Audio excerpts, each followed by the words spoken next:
Ito ay produkto ng demokrasya na malaya nating tinatamasa ngayon.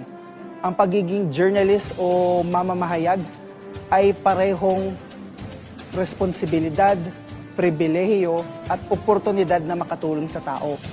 Ito ay serbisyo publiko sa pamamagitan ng pagbibigay ng kinakailangang impormasyon ng tao. Kasama na din dito na matulungan silang na makapagdesisyon lalo na sa mga usapin na may kinalaman ang bayan.